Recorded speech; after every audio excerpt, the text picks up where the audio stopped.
Teen taidetta, koska se on mun intohimo, käsillä tekeminen ylipäätään ja se, että saa tuottaa jotain.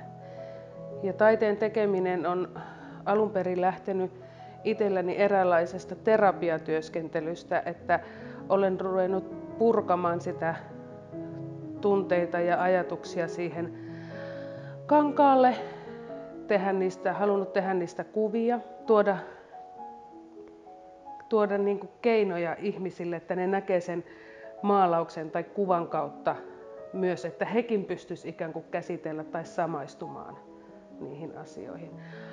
Eli kun mä alan tekemään jotain maalausta, niin se monesti lähtee musta itsestäni, mutta se valmistuu katsojalle.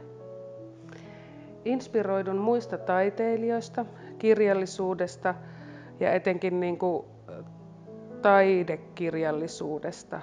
Tykkään hirveästi lukea kirjoja, joissa on päähenkilöinä joku taiteilija ja siksi luen paljon taiteilijoiden elämäkertoja. Ja musiikki on myös sellainen, josta inspiroidun. Klassinen musiikki ja sitten kotimainen musiikki, biisien sanat, eli oikeastaan niin kuin runous. Taiteen tekeminen mulla lähtee monesti kotona tai ihan muualla ollessa kuin täällä työhuoneella. Ja siksi mulla on aina luonnoslehtiö mukana. Ja kun se tulee, niin mä teen siitä luonnoksen. Se on monesti hyvin pikainen luonnos. Ja kun mä tuun tänne työhuoneelle, niin mä oon siinä vaiheessa melkein niin kuin työstänyt sen päässäni jo aika pitkälle. Mutta en kuitenkaan näe sitä täysin valmiina sitä työtä, koska työ rupeaa elämään siinä vaiheessa lisää, kun mä rupean tekemään sitä oikeasti kankaalle. Niin mä näen omat maalaukseni,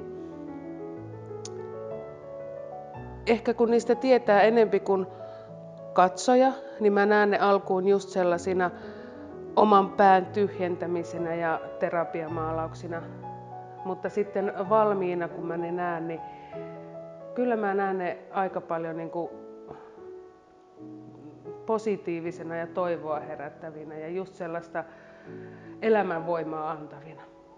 Taiteellakin niin voisi hassutella, ettei aina olisi sitä, että olisi vain niin kuin, että se herättää jotain suuria kiihkeitä tunteita joko hyvässä tai pahassa, vaan että se voisi pelkästään olla myös hauska, eikä sen tarvi olla oikeasti niin vakavaa ja syväluotaavaa aina.